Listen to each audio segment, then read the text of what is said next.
Buenos días. Bueno, vamos a iniciar con la primer clase de la materia de química bioanalítica.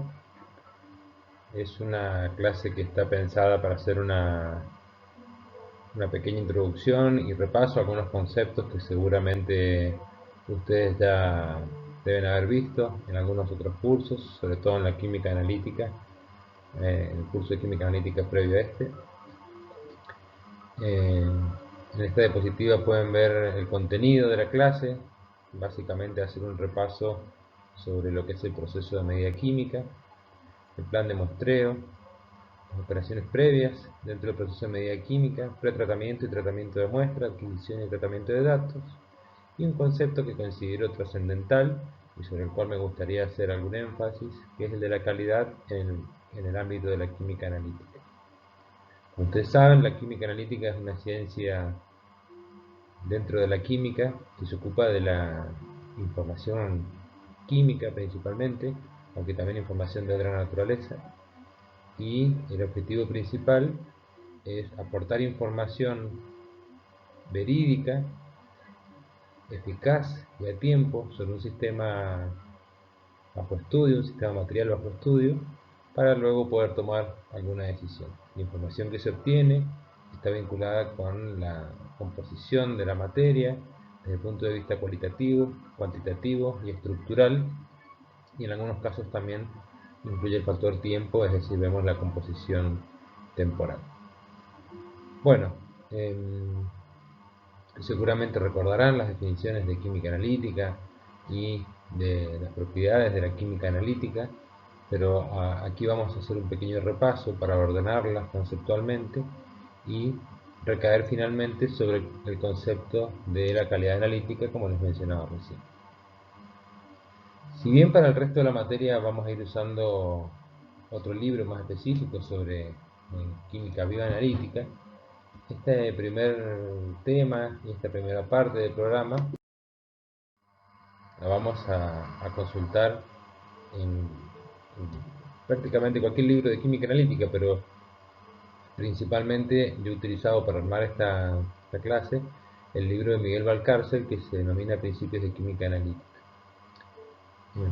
Yo no tengo alguna versión PDF de este libro, sí tengo original y puedo em, buscar algunas copias que les puedo facilitar, pero no tengo ninguna versión en PDF.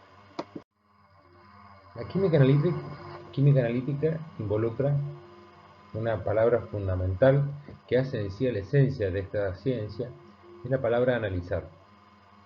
Cuando nosotros observamos el concepto de analizar, incluso fuera del contexto de la química, vemos que hacemos referencia por lo general a algunas acciones muy características, como por ejemplo examinar, estudiar, conocer, desentrañar o ponderar algún objeto.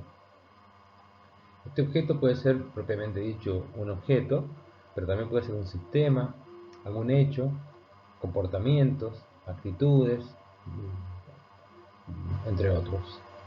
Y el final de este tipo de acciones, que es el final, el fin del análisis, es básicamente suministrar información para poder luego diagnosticar y tomar decisiones de manera fundamentada y eficaz, como les decía recién. Fíjense que el objetivo de la química analítica es realizar un análisis para luego poder suministrar o aportar información. Esta información se brinda para permitir tomar alguna decisión o para solucionar algún problema que se planteó, por supuesto, fuera del ámbito de la propia química analítica. Es muy importante entender que esta disciplina es transversal a muchas otras ciencias, las demás ramas de la química, pero también a la biología, a la medicina, a las ciencias de los materiales, a la ingeniería, a la geología, a la minería, etc. Como podrán ver, hacia donde voy apuntando, la química analítica excede en sí al análisis químico. Es una ciencia metrológica dentro de la química, es una ciencia metrológica química o ciencia de las mediciones químicas o ciencia de la información química. Recordemos que la metrología es la ciencia de las mediciones por excelencia. Sería la química analítica entonces una parte de la metrología. La química analítica, como les decía recién, excede al análisis químico, incluye en muchos casos análisis bioquímicos también, y en alguna parte también vamos a encontrar aplicaciones y métodos de la química analítica que recurren a análisis físicos y también biológicos. Por supuesto, todos estos tipos de análisis y muchos otros están involucrados o son derivados de la metrología. Si repasamos la definición de química analítica que nos ofrece Valcárcel, seguramente ya lo vieron en el curso anterior de química analítica, este da una definición bastante extensa, pero que no deja ningún aspecto por cubrir de lo que es la química analítica en la realidad. La definición dice: la química analítica es una ciencia metrológica que desarrolla, optimiza y aplica herramientas de amplia naturaleza que se concretan en procesos de medida encaminados a obtener información química de calidad, tanto parcial como global, sobre materias o sistemas de amplia naturaleza en el espacio y en el tiempo para resolver problemas científicos, técnicos, económicos y sociales.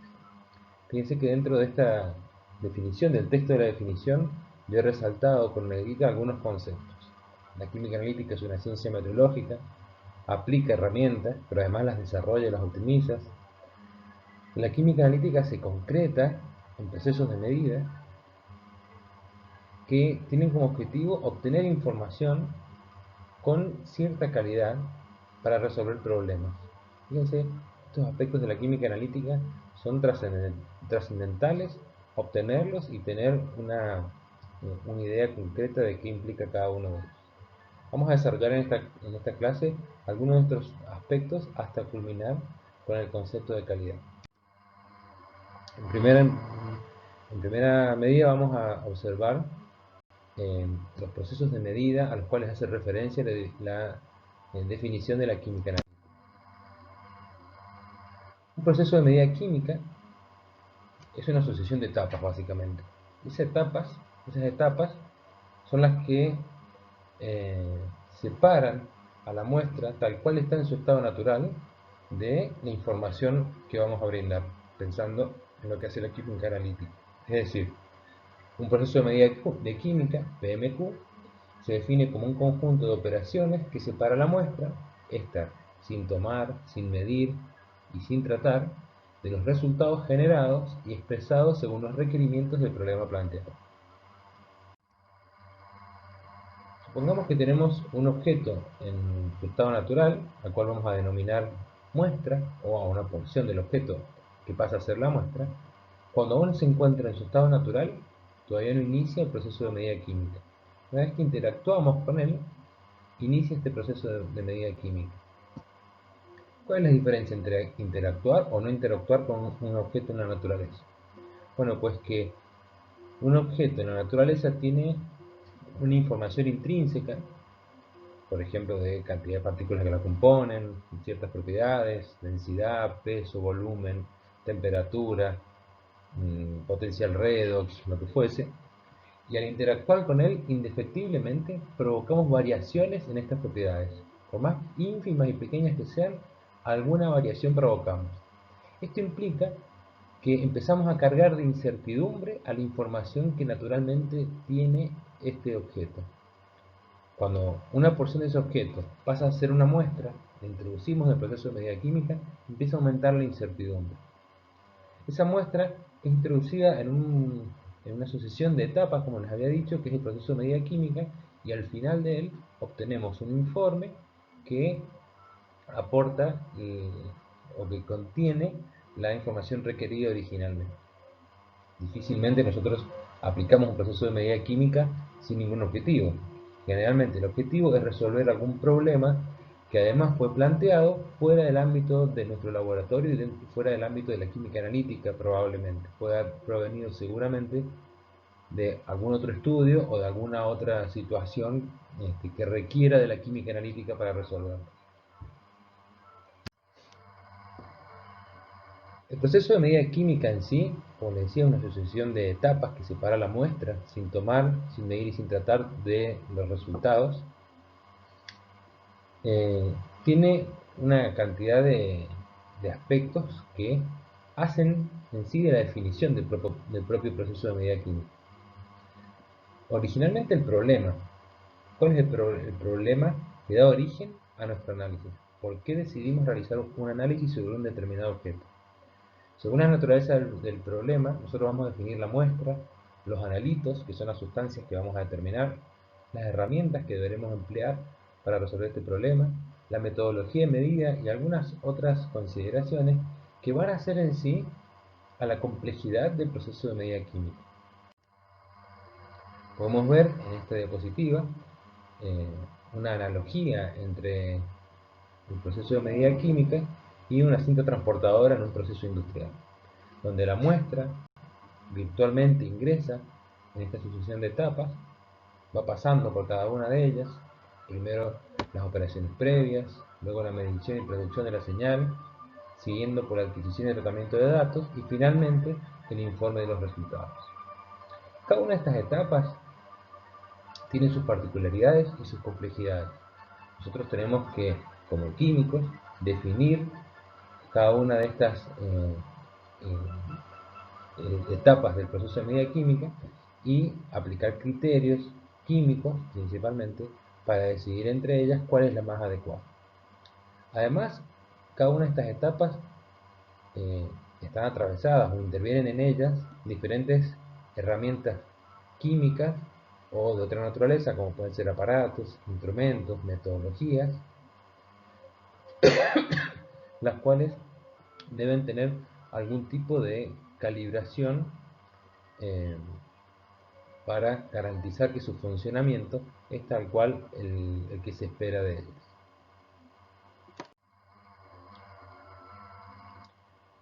La primera etapa del proceso de medida química entonces es la toma de muestras. Es una operación que parece simple y parece de menor importancia, sin embargo, suele cargar con la mayor parte del aporte de incertidumbre o de la contribución a los errores. Si la toma de muestra no está correctamente llevada a cabo, seguramente los errores que conlleven los resultados serán de gran importancia o de gran magnitud. El muestreo o toma de muestra es la primera de las subetapas de las operaciones previas. Tiene como objetivo la selección de una o varias porciones alícuotas de un material objeto del análisis que son sometidas al resto de las operaciones del proceso de medida química. Piensen en la siguiente situación. Imaginen el trabajo de un laboratorio de análisis de aguas, por ejemplo, donde debemos realizar el análisis de un agua natural. Un agua natural superficial que puede estar, por ejemplo, en un río. Al tener que tomar agua de un río, por supuesto no lo hacemos desde el laboratorio. Debemos salir del laboratorio, trasladarnos y transportarnos hacia el río y acompañar nuestro material con algunos recipientes para tomar muestras.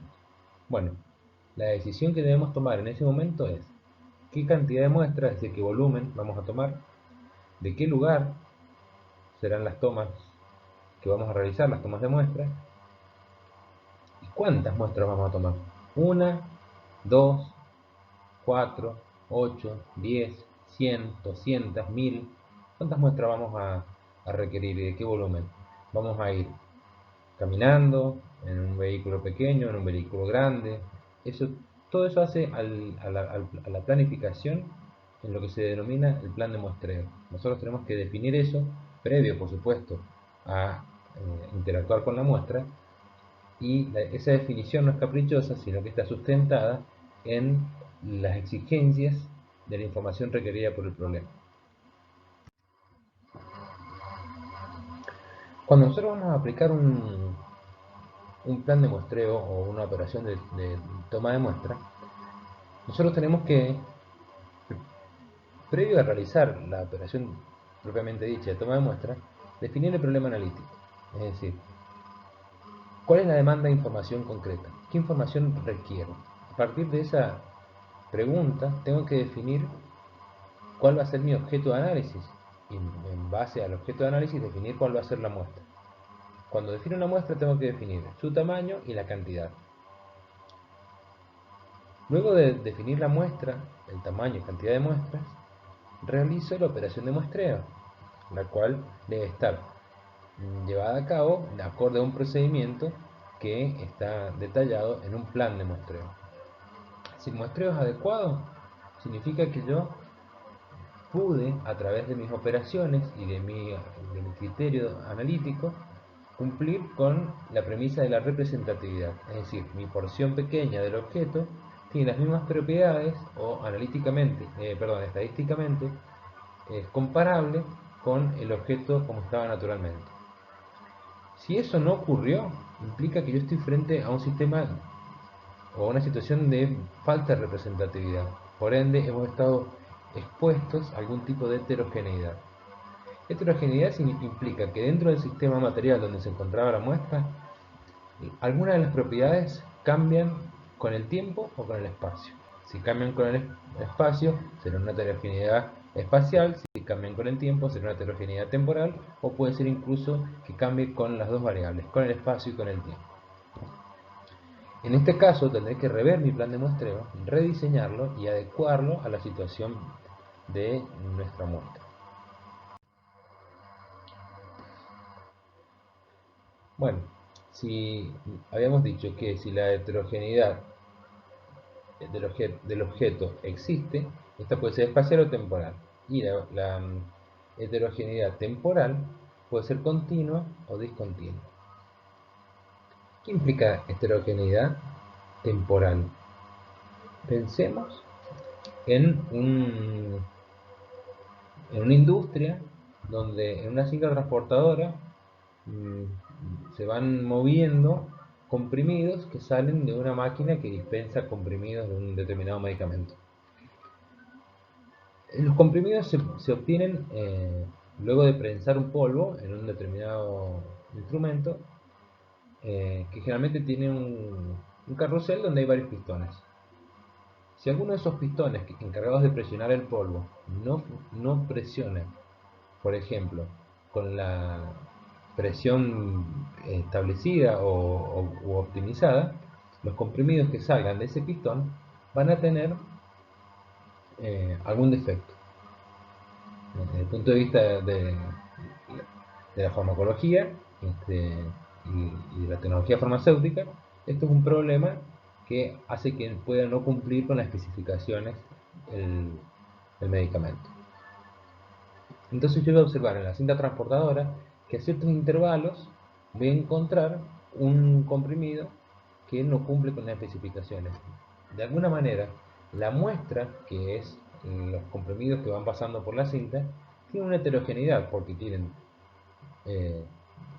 cierta cantidad de comprimidos, unas propiedades, y uno alternado con alguna frecuencia, propiedades diferentes. En ese caso, la heterogeneidad temporal puede ser discontinua. En cambio, puede ser continua cuando, por ejemplo, en lugar de comprimidos, mi muestra es un flujo de algún fluido, el cual ha recibido una descarga de algún contaminante. A medida que el fluido se va moviendo, el contaminante se va distribuyendo por difusión y por convección en las diferentes zonas del fluido. Si yo voy tomando muestras de fluido a diferentes tiempos, voy a ver que hay cambios continuos en la heterogeneidad. Primero la concentración irá aumentando y luego la concentración irá disminuyendo. El plan de muestreo es crucial para diseñar el proceso de medida química y para iniciar el proceso de medida química. El plan de muestreo, como les decía, es un procedimiento, básicamente, que son indicaciones para tomar una muestra acorde a las especificaciones. Es la estrategia que debe seguirse para garantizar la representatividad de los resultados de un proceso de medida química con el problema analítico planteado. Básicamente tiene que realizar un balance entre el número de muestras que debo tomar y los esfuerzos o costos que implica realizar el muestreo y el análisis en sí. Es decir, yo recién les hice, les planteé qué cantidad de muestras debía tomar para un análisis de agua de un río. Por supuesto, Ojalá pudiera llevar siempre infinitas muestras. De esa manera voy a disminuir la incertidumbre, disminuir los problemas de representatividad, los problemas generados por la heterogeneidad. Pero en la práctica es imposible porque sean infinitas. Incluso si no son infinitas, sino que es un número grande de muestras, por lo general implica un gran número de recursos que a veces se justifican por la importancia del análisis y por la exigencia del problema en sí, pero en otros casos no se va a justificar. Entonces, mi rol en este caso va a ser aplicar un criterio que me permita decidir cuál es el número adecuado, mínimo e indispensable de porciones de muestra que debo trasladar hasta el laboratorio. Bueno, en este contexto, como podrán ver, la muestra adopta diferentes denominaciones. Según el tipo de muestreo que yo lleve adelante, la muestra puede ser aleatoria, representativa, selectiva, estratificada, de conveniencia, y según el tamaño de la muestra puede ser muestra bruta, como estaba naturalmente en la naturaleza, agregada o compuesta, según cómo eh, la fui cargando en los recipientes, mezclando diferentes porciones del objeto o cada porción en un recipiente separado, de laboratorio, que es la muestra que ya ingresa en mi laboratorio, y alícuota o test, que es la porción o muestra analítica. Es la porción de la muestra que es sometida finalmente a la primera etapa de las siguientes operaciones previas, que son el tratamiento de muestra para el análisis instrumental o con el método analítico que sea elegido para llevar adelante el proceso de medida química.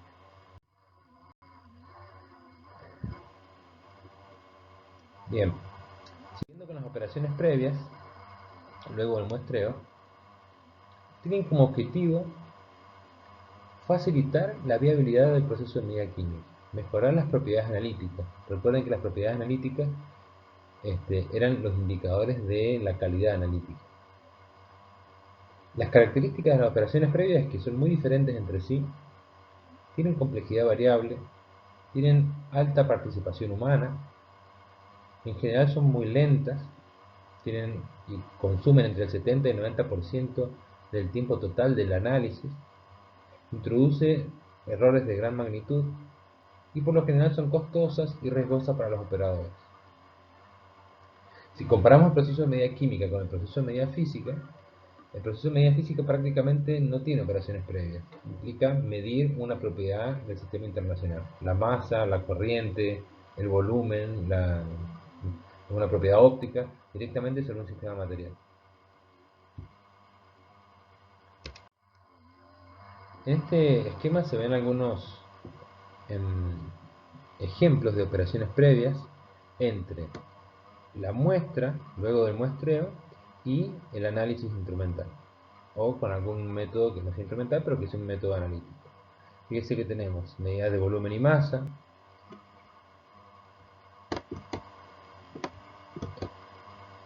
homogeneización, secado, triturado y tamizado, conservación de la muestra con la reducción de tamaño de partículas, disolución o disgregación, destrucción de la materia orgánica, aplicación de alguna técnica separativa, reacciones no analíticas, es decir, ataques con ácidos o diluciones con solventes, reacciones analíticas, medidas de masa y volumen nuevamente, transporte e introducción al instrumento y finalmente el análisis. Como pueden ver, las operaciones previas son, como decía recién, muy diversas, muy diferentes unas de otras, algunas con más importancia, introducen y aportan realmente errores, lo cual aumenta la incertidumbre, suelen ser costosas, consumen tiempo, suelen ser riesgosas para los operadores, pero son cruciales porque convierten la muestra a un sistema que sea compatible con mi método de análisis o con mi técnica analítica. Por ejemplo, los espectrofotómetros de casi todas las naturalezas requieren que la muestra sea líquida y entre las muestras líquidas preferentemente acuosas. Difícilmente mi muestra siempre sea agua, a veces tiene otra naturaleza. Entonces voy a tener que convertir mi muestra acuosa, mi muestra no acuosa en alguna solución acuosa a través de diferentes operaciones para que mi instrumento pueda realizar el análisis requerido. Bueno, en este cuadro se muestran algunos ejemplos de operaciones previas sobre diferentes situaciones de muestras, analitos, estados de agregación, naturaleza y los tratamientos frecuentes. Por ejemplo, si nuestra muestra es un suelo, los analitos pueden ser metales o pesticidas, por ejemplo.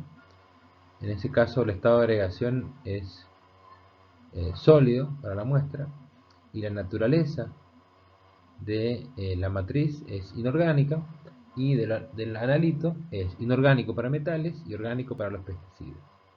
El tratamiento frecuente es una lixiviación y disgregación para el caso de análisis de metales y una extracción con disolventes para el caso de la determinación de los pesticidas. Por ejemplo, si la muestra es suero humano, los analitos podrían ser, por ejemplo, urea, enzimas, plomo, drogas de abuso. En todos los casos, la muestra tiene un estado de agregación líquido. La naturaleza de los analitos son bioquímicos, perdón, de la matriz es bioquímica, y el analito, en el caso de la urea, es orgánica, las enzimas son bioquímicos, el plomo es inorgánico y las drogas de abuso son orgánicas.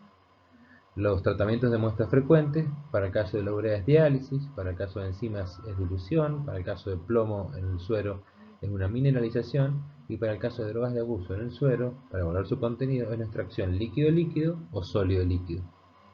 Bueno, hay otros ejemplos también de otros tipos de muestras con diferentes tipos de analitos y algunas operaciones previas que típicamente deben usarse para lograr eh, adaptar la muestra a las técnicas que siguen en el análisis. Luego de las operaciones previas viene la etapa de medición y transducción de la señal. Es la segunda etapa del proceso de medida químico y se lleva a cabo mediante la utilización de algún instrumento. Esto es la situación más normal. Un instrumento dentro del análisis, ustedes ya lo han visto en el curso de química analítica anterior, tiene como objetivo percibir alguna propiedad de un sistema material a través de una perturbación del sistema, observar algún cambio y por ende recibir algún tipo de señal, la cual puede ser óptica, eléctrica, de masa, térmica o magnética, la cual va a ser la señal primaria, y a través de procesos de transducción y amplificación, y luego la conversión a una señal eléctrica, convertir esta señal primaria en una señal instrumental. En los métodos instrumentales de análisis, el instrumento de medida reemplaza a los sentidos que usamos en los métodos de análisis clásicos, que suelen ser la percepción a través de la vista, de los cambios de color, de la formación de un precipitado y alguna otra situación que podamos percibir de esa manera. La medida de transducción de la señal analítica, como les decía recién, se lleva adelante con algún instrumento. Este instrumento pueden ser, según la naturaleza de las señales, ópticos, electroquímicos, de masa o térmicos. Según la naturaleza del propio instrumento, pueden ser un instrumento propiamente dicho o los sentidos humanos. En relación con los analitos, los instrumentos de medida pueden ser pasivos o activos, es decir, puedo observar simplemente una propiedad de los analitos o puede incorporar el analito dentro del instrumento para sobre él hacer la medición. En relación con las otras etapas del proceso de medida química, el instrumento puede ser independiente, es decir, fuera de línea, offline, o puede ser integrados o en línea, es decir, después de las etapas de separación, por ejemplo, viene la detección, como puede ser en una cromatografía. En relación con la calibración pueden ser primarios o relativos. Como ustedes saben, dentro de los métodos de medida tenemos dos tipos de mediciones que podemos hacer en la química analítica. Las que son relativas, es decir, que aplican referencias o patrones con los cuales se pueden hacer las comparaciones, o los métodos primarios, que son los que, por la simple aplicación del método, devuelven una información que es trazable al Sistema Internacional de Medidas. Es decir, a los kilogramos, a los patrones del sistema internacional, como puede ser el kilogramo patrón, no sé, en la unidad de tiempo o alguna unidad que directamente estén en el sistema internacional de medida. Lo más común es que sean métodos que devuelvan directamente, luego de su aplicación, la masa. Como una de las técnicas más comunes que se explica para repasar esta idea de métodos primarios es la gravimetría.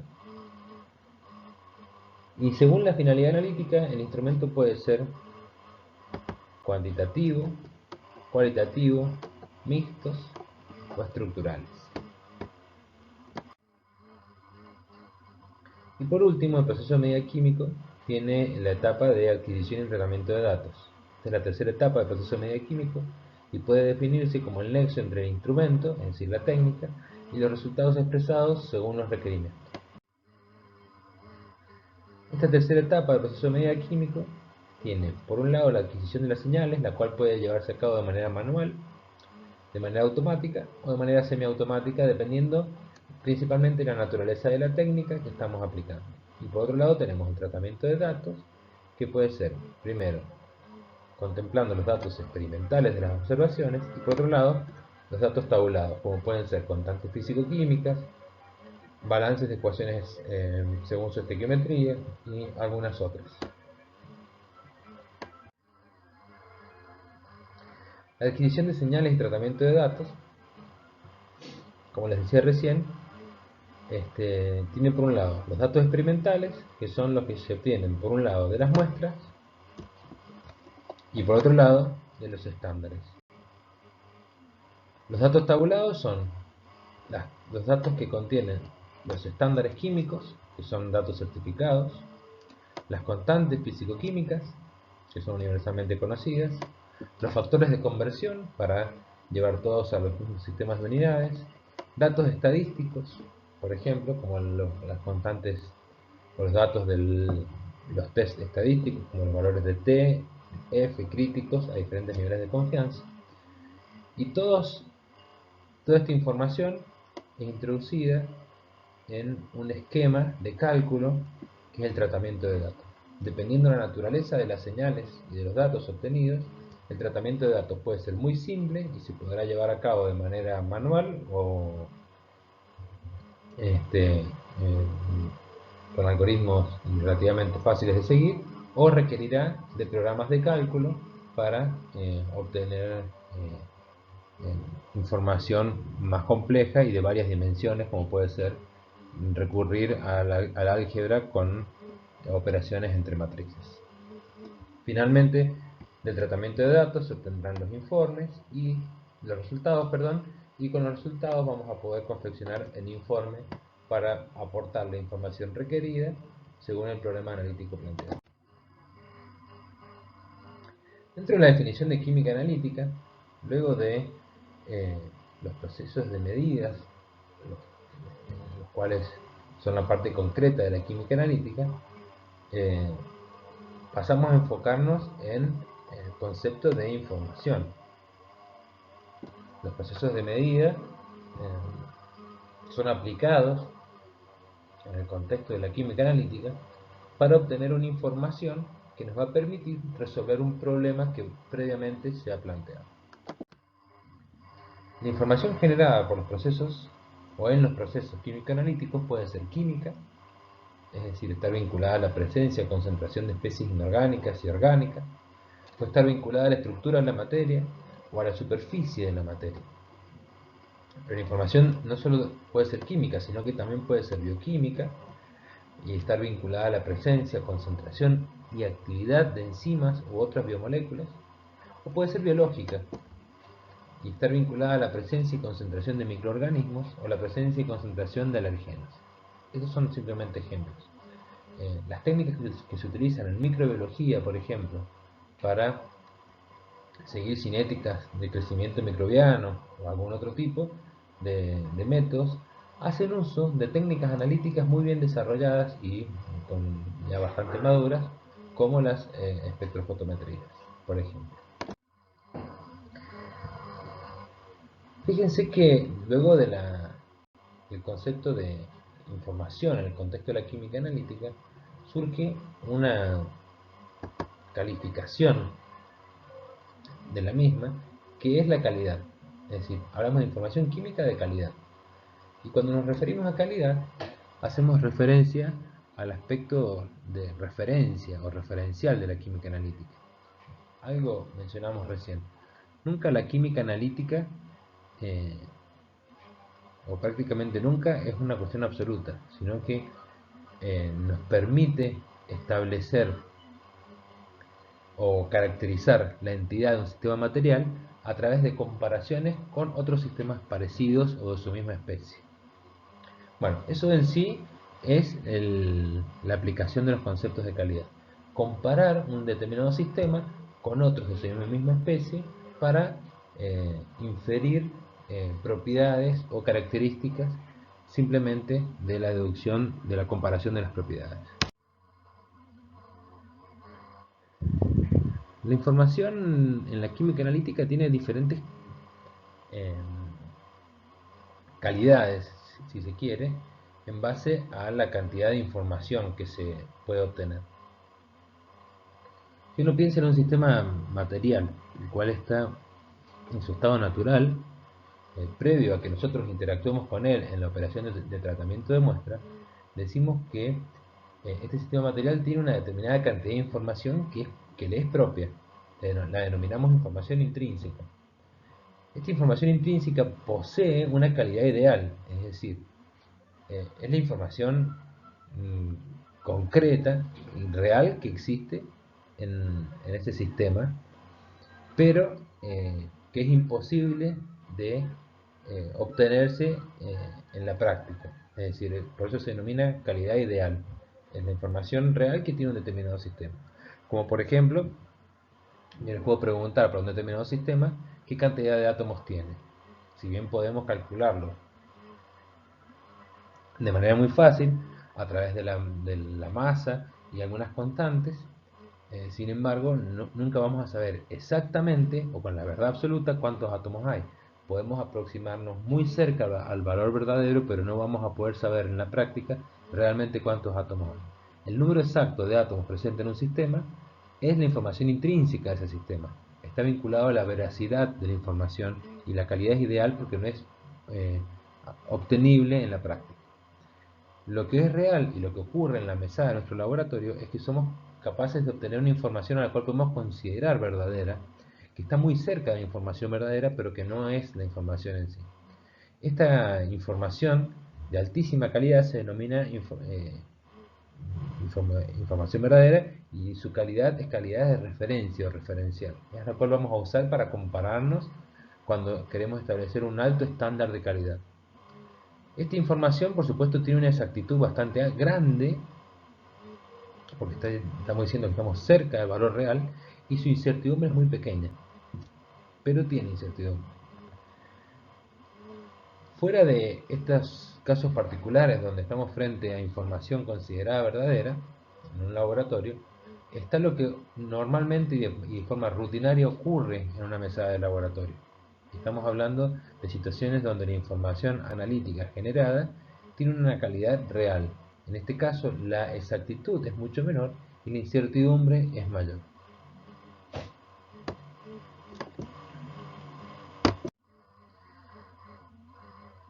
Si vemos la cantidad de información que tienen los diferentes aspectos de la química analítica, podemos ver que cuando aplicamos un proceso de medida, vamos a contar en un principio en la base con datos que denominamos secundarios, que están vinculados, por ejemplo, con el funcionamiento de un aparato, de un dispositivo, de un instrumento. La corriente de funcionamiento, la presión de funcionamiento, la temperatura ambiente, no sé, la velocidad de flujo de un cromatógrafo, de la fase móvil de un cromatógrafo, etc. Son datos secundarios. Esos datos secundarios van a dar pie o van a permitir obtener datos primarios al procesar muestras, estándares y otros tipos de actividades dentro del proceso de medida química. Los datos primarios están vinculados a la acción de censar o de detectar a través de algún medio especialmente utilizado para ese fin. Luego de los datos primarios y a través de los procedimientos de cálculos que mencionamos recién, vamos a tener los resultados. Los resultados contienen una información una mayor cantidad de información comparado con los datos primarios. Ya tiene una manera de expresar que nos brinda un panorama mucho más completo. En este caso, ya no estamos hablando de censar o detectar, sino de la caracterización de una determinada situación. Y por último, los resultados interpretados y expresados acordes al problema originalmente planteado hacen referencia a la mayor cantidad de información con la cual podemos contar. Ya no estamos hablando de calidad, sino de cantidad de información. En este caso tenemos la mayor cantidad de información y hace referencia a la acción de analizar.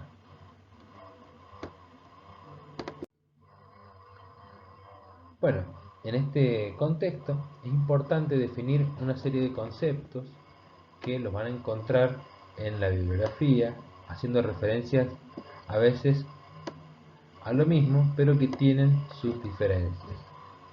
Por un lado tenemos la técnica, por otro lado el proceso analítico, tenemos el método y el procedimiento. Parecen conceptos que se entremezclan y que hacen referencia a lo mismo, pero sin embargo son diferentes maneras de ver la aplicación del proceso de medida química. Por un lado tenemos la técnica. La técnica es un principio genérico que se utiliza para extraer información. Implica el uso de un instrumento y corresponde a la segunda etapa del proceso analítico. Por ejemplo, una espectrofotometría, una volumetría, una espectrometría de masas. Esa es la técnica. El proceso analítico es el conjunto de operaciones que separa la muestra sin tomar, sin medir y sin tratar de los resultados. El método es la aplicación concreta de la técnica para una muestra definida. Supone la concreción del proceso analítico. Por ejemplo, determinación espectrofotométrica de glucosa en sangre. Es un método. Y un procedimiento es la descripción pormenorizada del método analítico. Es decir, el procedimiento es básicamente el protocolo con el cual se garantiza de que el método se va a respetar o se va a poder aplicar fehacientemente en la mesada.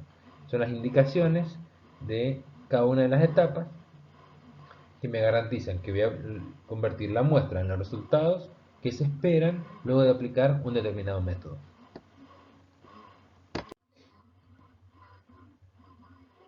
Por último tenemos la palabra problema dentro de la definición de química analítica. Problema en el ámbito del laboratorio es un problema analítico. El problema analítico es la interpretación del problema que originalmente se había creado y que no está en general planteado o definido por nosotros, sino que es externo al laboratorio. Generalmente una tercera persona que puede ser técnica o que puede ser química, pero que generalmente no lo es, nos plantea una situación donde requiere alguna información para tomar alguna decisión. Esa situación debe ser estudiada e interpretada por el químico y ser convertida en un problema analítico, es decir, definir dentro del laboratorio qué tipo de procedimiento debo aplicar para obtener la información requerida. De alguna manera se empieza a diseñar el proceso de medida química. El problema analítico se define de alguna manera o me ayuda a definir y a contestar los interrogantes que se muestran en este diapositivo. Por ejemplo, ¿para qué se hace el análisis? ¿Cuándo se hace el análisis? ¿Dónde? ¿Qué se analiza? ¿Quién lo analiza? ¿Cómo se analiza? Las respuestas a estos interrogantes que hacen en sí el análisis químico que debo llevar adelante me ayudan a definir y a diseñar el proceso de medida química. El problema analítico tiene dos caras o dos vertientes, una vertiente aplicada y una vertiente básica. La vertiente aplicada está orientada a suministrar información química requerida para resolver problemas económicos, sociales y científicos o técnicos. En cambio, la vertiente básica está orientada a la investigación y desarrollo dentro de la química analítica, es decir, a mejorar los fundamentos intrínsecos de la química analítica o a la incorporación de avances de otras áreas científicas o técnicas dentro de la química analítica.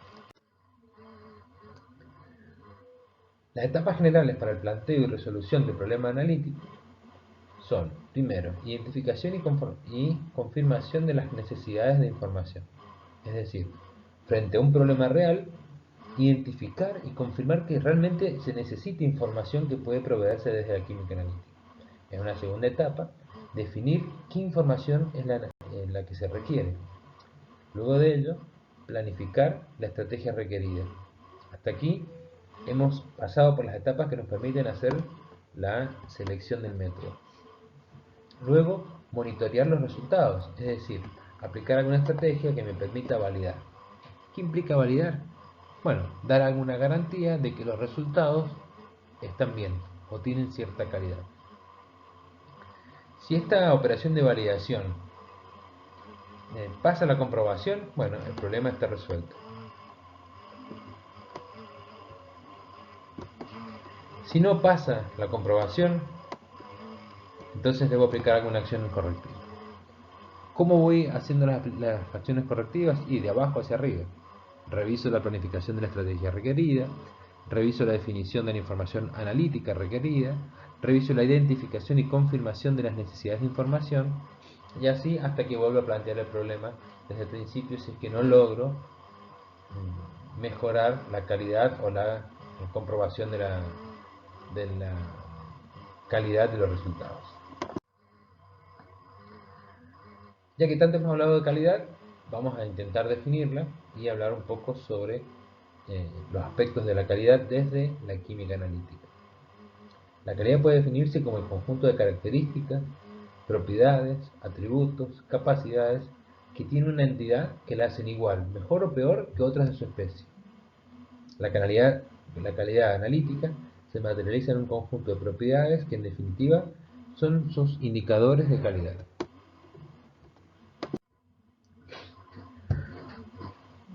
Son parte de los fundamentos intrínsecos de la química analítica, estas propiedades analíticas. Son las vías racionales para desarrollar la cualimetría, es decir, los cálculos de calidad. Son el soporte estadístico de la calidad analítica. No son todas de igual nivel o importancia. Están relacionadas con las propiedades metrológicas clásicas, es decir, con la media, desviación estándar, varianza, etc.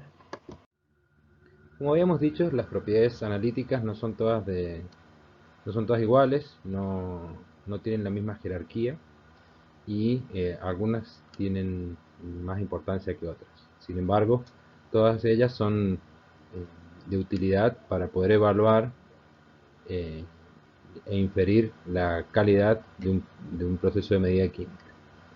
Están diferenciadas según su jerarquía en propiedades analíticas supremas, entre las cuales tenemos la exactitud y la representatividad, propiedades analíticas básicas, entre las cuales está la sensibilidad, la selectividad y la precisión, que son el sustento de la propiedad analítica suprema de exactitud, y por otro lado el muestreo adecuado, que sustenta la propiedad analítica representatividad. Además hay otro tipo de propiedades analíticas, las cuales se denominan propiedades analíticas complementarias, que si bien en jerarquía son de menos importancia, suelen ser en muchos casos muy importantes para tomar alguna decisión sobre la selección de un determinado procedimiento de medida química. Entre ellas tenemos la rapidez de un análisis, el costo, factores personales, tipo cuestiones de seguridad, y hay también algunas otras. Entre las propiedades analíticas básicas y complementarias afectan en sí a la calidad del proceso analítico, en general, a cada una de las etapas del proceso analítico, mientras que la exactitud y la representatividad están vinculadas directamente con la calidad de los resultados.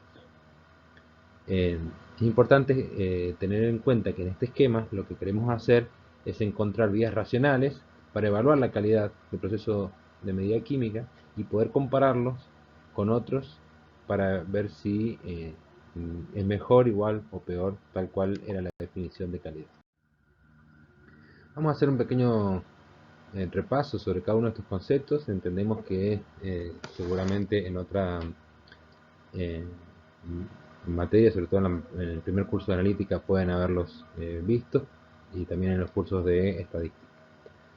Igual me parece pertinente repasar qué implica cada una de estas propiedades, al menos las más importantes y las de uso más frecuente. Primero tenemos la exactitud, que está vinculada con el grado de concordancia entre el resultado de una determinación y un valor verdadero, y puede ser no solamente de una determinación, sino el promedio de un grupo de determinaciones comparadas con un valor verdadero, o, como ya vimos que el valor verdadero no puede conseguirse de manera práctica, con un valor que se considere verdadero. La exactitud se caracteriza matemáticamente por el error sistemático o craso, y en general es una diferencia con signo. Es un error positivo o negativo. Se denomina error por exceso o por defecto. Se calcula como les decía recién, como una diferencia. Es el valor absoluto de esta diferencia, la magnitud del error, y adaptará el signo según corresponda entre el valor de una observación y un valor de referencia al cual consideramos verdadero, o el parámetro con el cual nos estamos comparando. Cuando en lugar de una única observación estamos comparando n observaciones, tenemos dos formas de expresarlos. Cuando estamos hablando de menos de 30 observaciones, se calcula, o se escribe mejor dicho, como se muestra en esta ecuación, que nos sirve para evaluar la exactitud del método, y la veracidad relativa cuando tenemos un n mayor a 30, cuando lo escribimos la ecuación de esta otra manera para respetar las, la simbología que representa cada una de las medias. La representatividad, por otro lado, es bastante más compleja que la exactitud para hacer el cálculo. Vieron que el cálculo de la exactitud es bastante simple, puede expresarse de diferentes maneras, pero la, el cálculo en sí no tiene una complejidad muy grande. Sin embargo, la representatividad es muy complicado de verificarla matemáticamente o de cuantificarla. En general, es una propiedad que se atribuye a los resultados. Se dice que un resultado es o no representativo de la muestra o del objeto o del problema planteado.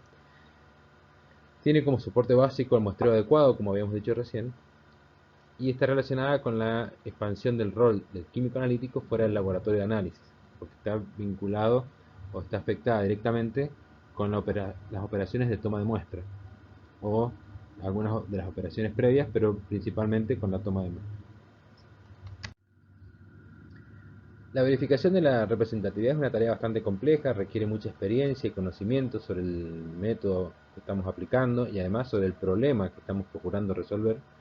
Y de alguna manera lo que se intenta es aplicar algún criterio de coherencia o concordancia entre los resultados generados y la información que estos resultados llevan consigo, y que hay que contrastarla con el problema analítico planteado.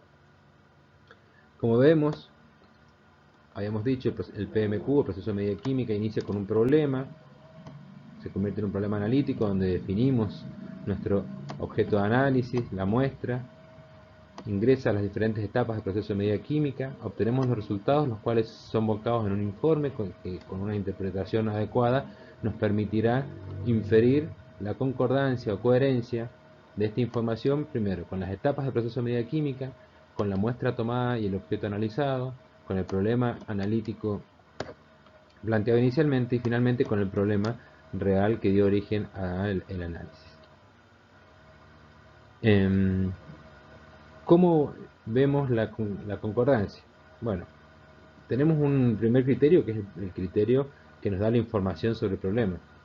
Nosotros, si en una muestra biológica, supongamos en un fluido tipo el suero humano, encontramos una concentración excesivamente alta de un metal pesado, me refiero a concentraciones que deberían estar en el orden de los microgramos por litros en valores normales, y encontrásemos gramos por litro.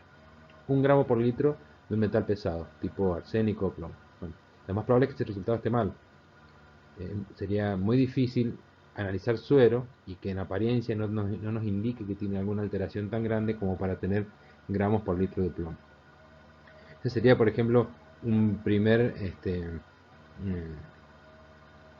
dato que nos estaría indicando que tenemos algún problema de representatividad. Por supuesto que pueden ser contaminaciones, faltas de calibración, hay una serie de diagnósticos que deberemos hacer sobre nuestro proceso de medida químico, pero en principio yo les podría decir que el hecho de tener ese dato nos debería hacer revisar las cuestiones de toma de muestra y de la representatividad de algunas de las operaciones para poder haber llegado a ese resultado tan poco esperado.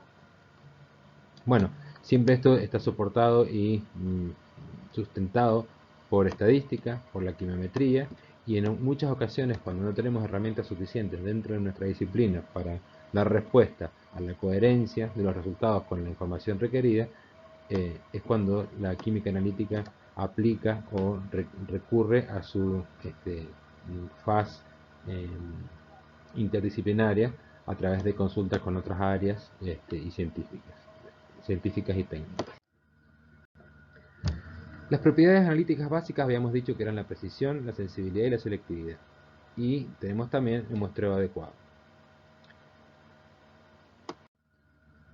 La precisión es una propiedad analítica muy requerida que se calcula siempre y se utiliza como parámetro de comparación entre técnicas y entre métodos, y está vinculada con la concordancia que hay entre un grupo de resultados entre sí y con su media, sin importar la referencia externa de un valor de referencia, sino que es más bien cuál es la concordancia que existe entre sí. La definición que tenemos dice que es el grado de concordancia entre un grupo de resultados obtenidos al aplicar repetitiva e independientemente el mismo procedimiento analítico en n alícuotas de la misma muestra. Está vinculada con la dispersión de estos resultados entre sí y con su media. Como aclaración, la dispersión es lo opuesto a precisión. Bien, la precisión, a diferencia de la exactitud, que se calculaba siguiendo esta ecuación, se compara con su propia media, es decir, son diferencias entre un determinado valor y el valor de la media de todas las observaciones. Si lo pensamos como un conjunto de valores que se distribuyen de manera normal, es decir, siguiendo una distribución normal, donde se va a ver una distribución tipo campana de Gauss, donde el punto máximo es la media, la desviación estándar es la distancia que hay entre el punto de inflexión y esta media, y se denomina S para menos de 30 observaciones y sigma para más de 30. Además tenemos otras formas de expresarla que son más comunes y que son independientes de la unidad empleada, que es la desviación estándar relativa, donde se divide el valor de S obtenido con esta ecuación que se deriva de la distribución normal sobre el valor de la media por 100. La precisión, según la forma en que se obtiene los datos, puede indicar repetitividad o reproducibilidad de una técnica o de un método o de un proceso de medida química. La repetitividad es la dispersión de resultados de ensayos independientes utilizando el mismo procedimiento, con el mismo instrumento, en el mismo laboratorio y por el mismo operador. Es decir, repetir simplemente la misma operación en exactamente las mismas condiciones. Mientras que la reproducibilidad es la dispersión de los resultados de ensayos independientes utilizando el mismo procedimiento, pero en diferentes laboratorios, con distintos instrumentos y por operadores diferentes. La sensibilidad, lo deben haber visto ya en el curso de química analítica anterior seguramente, y dentro de la concepción de la química analítica, tiene una única aceptación y es la pendiente de la curva de calibración. Si construimos una curva de calibración al graficar señal versus concentración para una determinada técnica, esto vamos a encontrar entre ciertos intervalos dados por el límite de detección y el límite de linealidad una ecuación de una recta cuya pendiente es delta S sobre delta C, que es la sensibilidad de la recta, y en la ecuación es el valor que multiplica la concentración.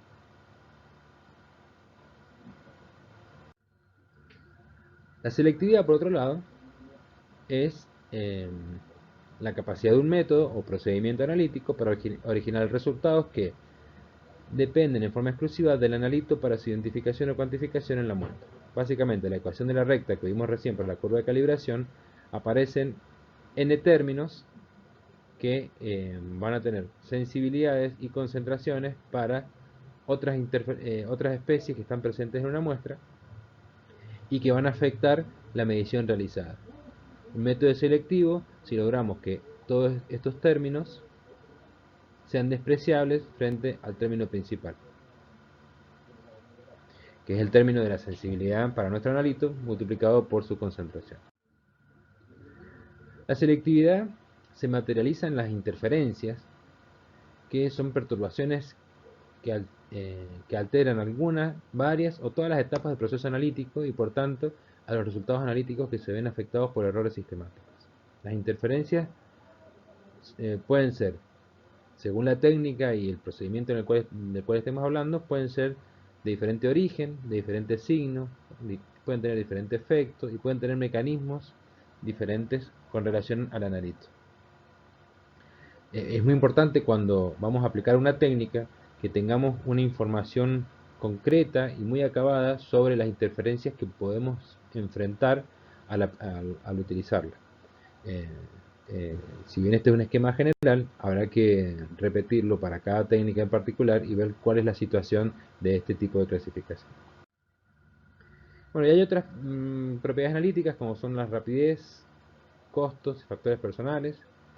Hay un gráfico que se muestra aquí, que está tomado del libro Valcárcel, donde compara el precio versus la cantidad de muestras a analizar con tres técnicas bien diferentes. Por un lado, la destilación, que es manual, la destilación mediante un autoanalizador, la aplicación de un electrodo selectivo y un método de activación neutrónica que se lleva a cabo en eh, un reactor que tiene un ciclotrón. Por supuesto, tener un ciclotrón no es una alternativa para muchos laboratorios, de hecho hay muy pocos disponibles para hacer análisis en el mundo, pero es una alternativa que puede reemplazar a la determinación de nitrógeno en diferentes tipos de muestras. La determinación de nitrógeno, por ejemplo, en suelos o en aguas, pero principalmente en suelos y material biológico, se hace a través de una destilación que es la determinación de Kielder. Es una determinación muy económica, muy simple, muy robusta, muy selectiva, precisa, exacta, pero es muy lenta. Y para hacer una pequeña cantidad de muestras seguramente puede ser el método recomendado. Sin embargo, cuando pasamos de 1 a 10 muestras, es necesario contar con un autoanalizador que haga al mismo tiempo varias destilaciones y de manera automática. Cuando pasamos a 100 muestras, también el autoanalizador pasa a ser ineficiente, ya que hace al mismo tiempo, no sé, de 4 o 5 muestras según el modelo. Requerimos ya alguna técnica más rápida y que tenga menos costos de operación cuando pasamos, por ejemplo, a 100 muestras. En este caso se utiliza un electrodo selectivo, incluso hasta 1000 muestras puede ser que el electrodo selectivo sea el adecuado. Ya cuando tenemos un número mayor de muestras, por ejemplo 10.000 muestras, pasa a ser más rentable o más productivo el análisis por activación neutrónica. Bueno, como pueden ver, a veces la decisión de qué técnica requerir o qué método o qué procedimiento de medida química aplicar depende de todas las propiedades analíticas y no exclusivamente de una. Si vemos esto, son las dos partes de una doble pirámide, donde si el volumen se mantiene constante, al mejorar la exactitud seguramente perdemos productividad o algunas de las propiedades. En general hay que hacer un balance entre ellas, el cual debe estar o responder a la demanda de la información y a las exigencias del problema que se ha planteado.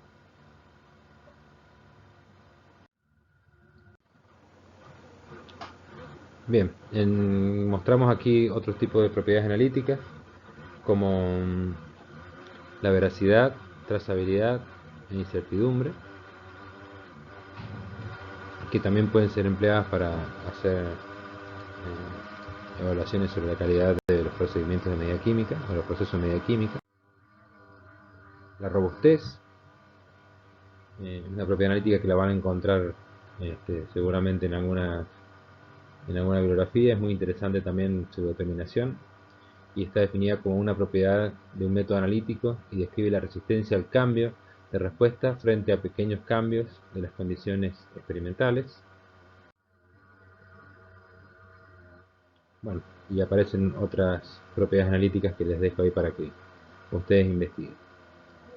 Bueno, con esto damos por finalizada la clase. Muchas gracias.